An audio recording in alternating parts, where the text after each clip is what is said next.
Science and Wine. Olá, Oscar, bom dia. Obrigada por aceitares este desafio do Ciência e Vinho.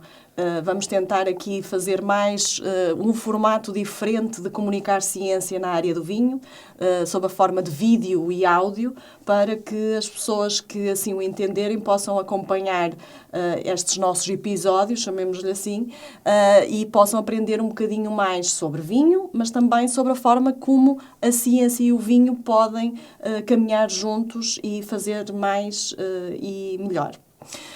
Para começar a nossa conversa, e sabendo que vieste agora da Feira de Vinho de Paris, se tivesses que te apresentar e que apresentar a tua empresa a uma pessoa que chegasse ao teu stand em Paris, como é que o farias?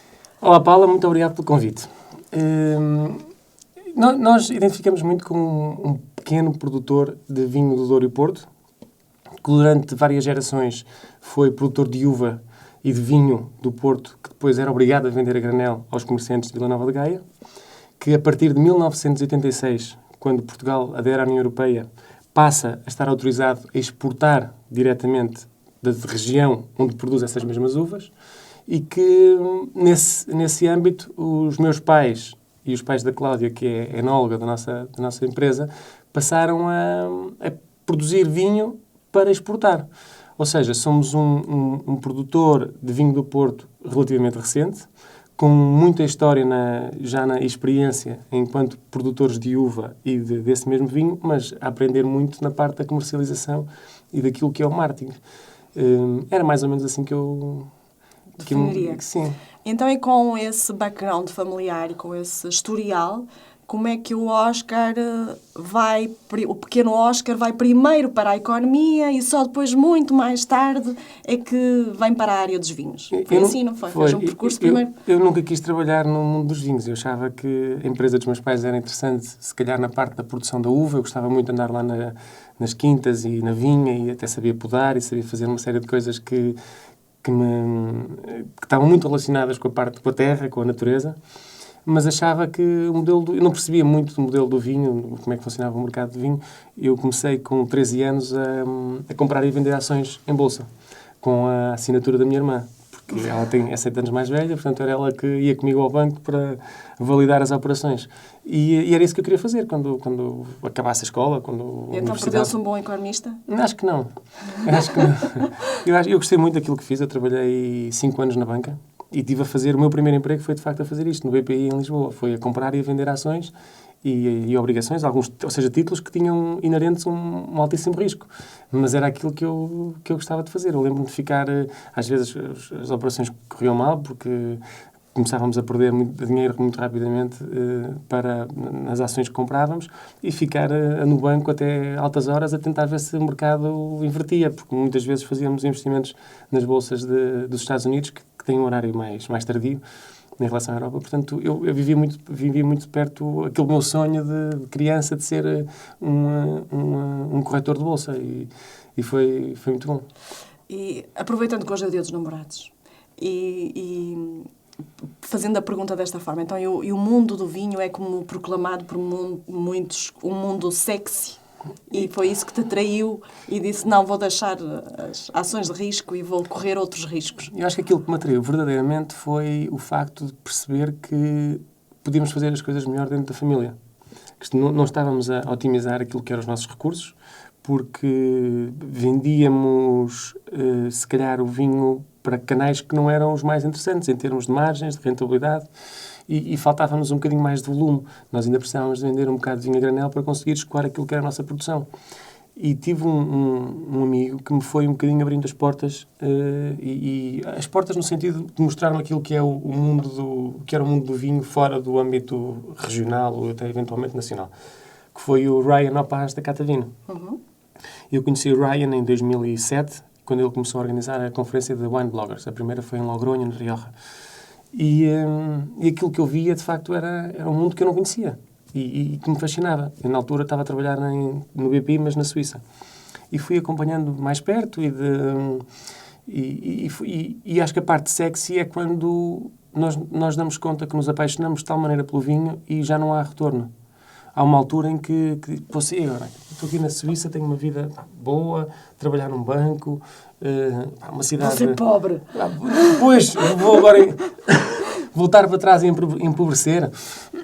Mas foi isso que fiz. Foi isso que fiz e não me arrependo de nada. Eu acho que o mundo do vinho é um mundo que, uma vez a pessoa esteja dentro, e se tiver de facto... Já não consegue sair. Se tiver de coração, não consegue sair. Concordo. Senão não era eu uma professora universitária agora a estavas fazer no mesmo estas caso, aventuras. É isso mesmo. Também vens de outra vida. Nós queremos que estes episódios tenham muito sucesso e, portanto, temos que tocar em assuntos fraturantes, não é? Hot topics.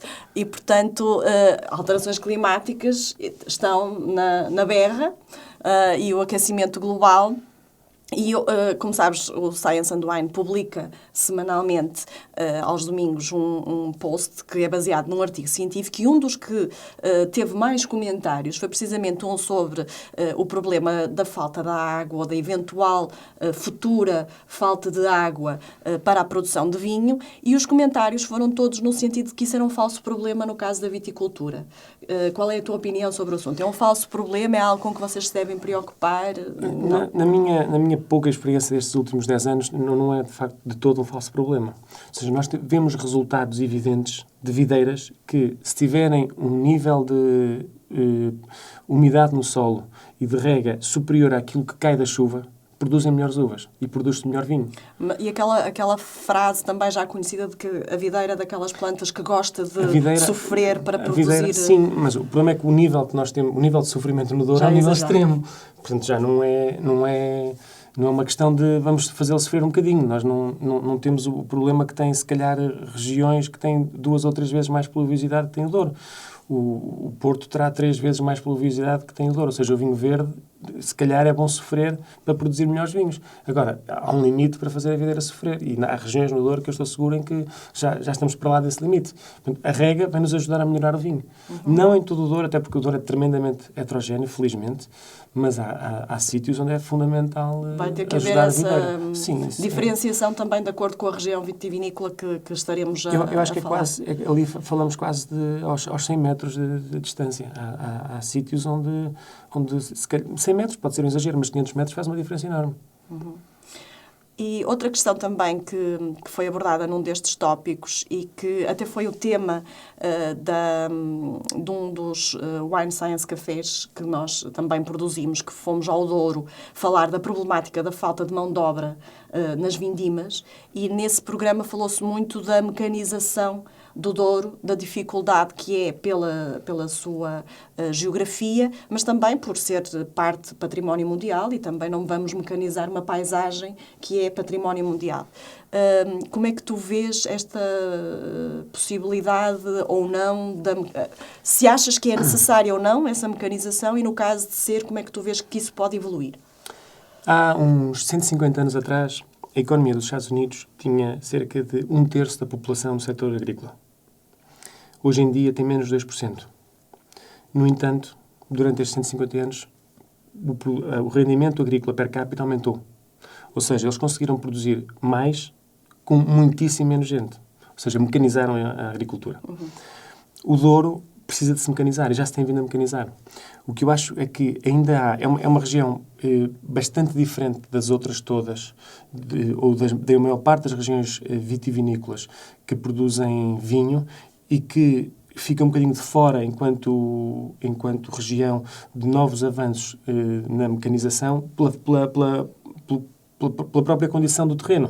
Ou seja, uma zona muito inclinada, a plantação em socalco, com muitas curvas, baixa pluviosidade. Ou seja, nós somos um outsider dentro do que é as regiões vitícolas do mundo. E isso é um atraso para nós, porque temos menos investimento a ser feito em máquinas que possam ser adaptadas à nossa condição. Um exemplo interessante é ver que há uma máquina que a Symington, uma máquina de vindimar que a Symington tem vindo a desenvolver há já uns anos, e que é um projeto em que a Symington tem que estar muito próximo, ou seja, é o produtor que está muitíssimo próximo do fabricante para conseguir adaptar à condição que são dos seus terrenos, o que não é normal. não é assim tão normal. Ou seja, o normal seria que as empresas produtoras de equipamento, ferramentas, tratores, máquinas, conseguissem, num ambiente competitivo, produzir essas mesmas máquinas, sabendo que depois o mercado vai absorvê-las. Aqui, no Douro, se calhar, o facto de termos uvas relativamente baratas, margens relativamente apertadas, faz com que não haja muito interesse da indústria produtora dessas máquinas em desenvolvê-las porque não tem garantida a venda. Então, os produtores de uva têm que aproximar-se e fazer isto em parceria com os produtores das máquinas. Agora, acho que é evidente que E por que não em parceria com a academia? Uma vez que poderíamos fazer parcerias importantes ao nível de avanços tecnológicos, quer com apoio de universidades como a Universidade de Trás-os-Montes Autor ou mesmo a Faculdade de Engenharia da Universidade do Porto. Eu tenho muito pouca experiência em lidar com a academia. A sensação que eu tenho é que é uma entidade tão dispersa e complexa que seria difícil para mim saber a que porta bater se eu tivesse uma ideia para alguma máquina de ruptura. A indústria tem e depois o facto a academia de facto não tem um incentivo económico direto por trás. Ou seja, enquanto que uma empresa nós dizemos à empresa, olha, preciso de 5 máquinas destas e ela ganhará uma margem sobre essas mesmas máquinas, a academia não tem esse incentivo. E aqui a sensação que eu tenho é que as coisas vão mais lentas. Posso estar muitíssimo enganado e pode resultar da minha inexperiência. Depende da área, sim. Mas é isto que eu sinto. Mas eu acho que isso era um cenário ideal, era ter as 3 entidades a trabalhar em conjunto. Mas eu até tenho um exemplo em relação à academia, que foi, há uma máquina muito interessante para cortar as ervas dos taludes, que é a melhor máquina que eu já vi algumas para resolver o problema das ervas nos taludes do Douro. E essa máquina era uma máquina que foi criado um protótipo por uma empresa em associação com a academia e depois não havia procura suficiente para a máquina entrar num processo produtivo em série. E perdeu-se talvez a melhor máquina que existe e era um fabrico nacional por não haver aqui uma conjugação de interesses no mesmo sentido. Essa parte concordo e percebo, mas achas que a justificação de que os objetivos económicos podem colidir com a velocidade a que às vezes a ciência se desenvolve pode estar relacionada com essa falta de colaboração que existe entre vitivinicultores e academia, porque é capaz de ter uma das áreas, apesar do vinho ser um produto nacional em termos económicos fortíssimo, mas é capaz de ser a área onde há menos projetos de copromoção entre empresas e universidades assinados e desenvolvidos. Achas que poderá ser eventualmente essa falta de tempo para esperar por resultados científicos? Sim, poderá ser a questão do tempo, poderá ser... no meu caso, eu acho que era mais a questão da cara, da pessoa, da equipa que ia estar por trás. E que compromisso é que essa equipa podia ter comigo? Essa equipa dizia, nós temos muita vontade em fazer isto, mas eu só tenho 5 horas de semana para vos oferecer ou para dar, porque tenho outros artigos científicos para produzir, tenho aulas para... Ou seja, há uma série de fatores que limitam. E se calhar, nós, em Portugal, temos... A relação de academia com a indústria é muito fraca. E era um assunto que, de facto, podia ser melhorado. Depende das áreas. Talvez dependa das áreas. Eu costumo sempre dizer que a razão pela qual eu comecei a verificar com alguma estranheza e tristeza, e daí ter surgido este projeto do Ciência e Vinho, da falta de cooperação que pode haver entre a academia e o vinho, foi porque eu venho da área das ciências biomédicas e na área da saúde há muitas parcerias e há muitos projetos científicos que só avançam porque há um interesse conjunto da parte empresarial e da parte académica, e que acho que esse tipo de sinergias são extremamente importantes e que poderiam ser também aplicadas na área do vinho. Se tu tivesses que lançar, não sei se neste momento tens alguma inquietação em termos de problemas que poderiam ser alvo de um projeto científico, se tivesses que colocar uma questão à academia para resolver um problema neste momento que lidas diariamente ou que é uma preocupação e uma inquietação tua, qual seria? Um dos movimentos que nós começámos há 8 anos atrás foi a produção de uvas biológicas, para vinho do Porto e Douro biológico. Há cerca de 15 tínhamos começado com o azeite. um dos fatores que nos limita um bocadinho na produção de vinho biológico é a primeira inexperiência enquanto produtores, é um processo de aprendizagem grande, mas é sobretudo o facto das variedades que nós temos no Douro as boas variedades serem sensíveis às doenças. Às doenças. O que é que eu acho que era interessantíssimo procurar e convergir os interesses? Era encontrarmos variedades híbridas que permitissem ter bons desempenhos em termos de organoléticos, de prova de vinhos e com capacidade de envelhecimento e que poupassem muito trabalho ao nível da viticultura. Porque todos nós queremos, se calhar, um mundo mais verde. Mas colido com os interesses económicos. Colido com o interesse económico eu, de experiência própria, sabendo, nós já tivemos anos em que perdemos mais de 50% da produção do biológico. Agora, se tivéssemos variedades que fossem... Quando ouço às vezes falar da redução de fitofármacos por parte de alguns produtores, também vejo aquela perspectiva, às vezes que nós temos caseiramente, de deitamos só aquele plástico para é só um plástico, isso não vai fazer diferença. E depois, às vezes também quando eu disse, mas o que é que faz, e faço essa pergunta também a ti, o que é que normalmente tenta fazer para que de facto diminua a pegada, que a pegada ecológica não seja tão agressiva, a parte da produção do vinho não contribua para ela, e a maior parte das respostas, nós somos muito pequeninos, nós não vamos fazer a diferença. Sim. Se todos pensarmos assim, não é? Sim. Os dados de consumo de água por produtor de vinho são assustadores. Há empresas que precisam de mais de 10 litros de água para produzir um de vinho. E não é que andem a deitar água no vinho. Eu ia dizer que enquanto houver água no Douro estás descansado. Mas o problema é que a quantidade de água para lavar os equipamentos, para pôr as coisas com a higiene que se exige hoje em dia, é assustador. E esse é um dos primeiros passos. Ou seja, enquanto houver água, se calhar nos rios em Portugal, sobretudo no Norte, não tem sido um problema tão grande, as coisas podem funcionar. Mas eu gostava que viesse alguém ajudar-me e explicar onde é que nós, de facto, podemos facilmente reduzir o consumo de água. E eu acho que aqui, voltando à questão das castas, encontrar variedades que sejam muitíssimo menos vulneráveis àquilo que é o clima do Douro em relação às doenças era uma grande vantagem para quem decide produzir vinhos biológicos. E neste momento em que se fala tanto na proteção das castas autóctones e nas castas que são nossas e na identificação, vir castas diferentes não é ser demasiado rebelde? Eu acho que não. Há um trabalho que eu creio que é do Instituto Superior de Agronomia, em que procura identificar essas mesmas castas. Ou seja, dentro das 300 e tal castas que já foram identificadas como nacionais, quais seriam as 5 ou 6 ou 10 ou o que fosse, que estão mais preparadas para aguentar as alterações climáticas, por um lado, e uma menor utilização de fitofármacos. Uhum. Acho que aqui a Academia tem um papel importante a moldar o futuro da região. Falaste em azeite. Também são produtores então de azeite? Que outro tipo de produtos, para além do vinho, são fornecidos pela vossa empresa, criando aqui sinergias também entre eles, não é? Sim. Fala-se de azeite, fala-se de vinho, fala-se de dieta mediterrânica, por exemplo. Ao nível de comercialização, só o azeite e o vinho. Não temos mais nada. Ou seja, temos uma pequena produção de laranjas ou de citrinos, temos uma pequena produção de amêndoa e outra pequeníssima produção de castanha, que pouco mais dado para consumo da casa. Vendemos um bocadinho, mas muito pouco.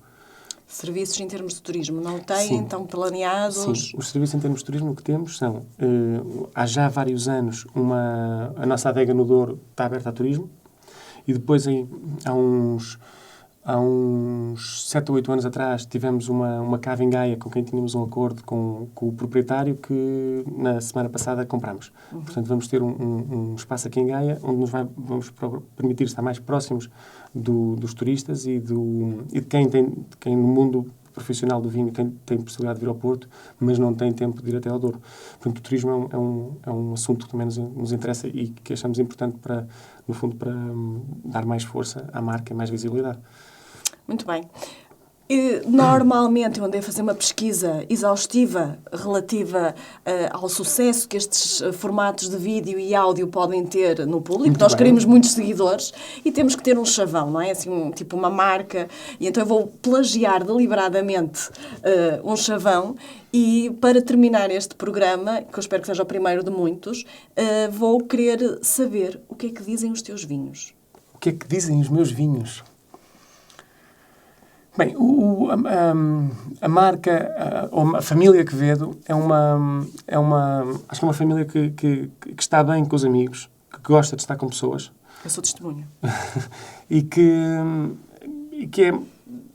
Nós somos relativamente simples, ou seja, não achamos que a questão dos símbolos aristocráticos ou nobres ou não se coadunam muito com aquilo que nós somos. Então, se calhar preferimos a componente social do vinho, a componente mais simples do prazer do vinho, pelo prazer, do contacto humano. Aquilo que nós pomos nas nossas garrafas é Family and Friends. Quevedo for Family and Friends. Portanto, é um bocadinho aquilo com que nós nos identificamos. A família no sentido mais amplo dos amigos mais próximos, mas também os amigos no sentido daqueles que ainda não são conhecidos, mas que um dia virão a ser por nós conhecidos. Muito bem.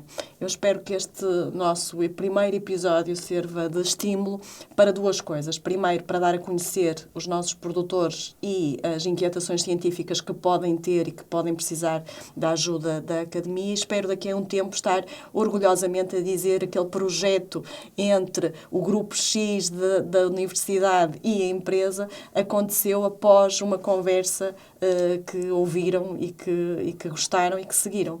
Obrigada. Nesse aspecto tem sido inspiradora, Paulo. Eu acho que não conheço ninguém que tenha tido um papel tão ativo a fazer a ligação da indústria à academia. E é um trabalho que já começaste há vários anos e que estou seguro que não vais deixar isto por levar a um bom porto. E parabéns por esta iniciativa. Obrigada, és mesmo meu amigo.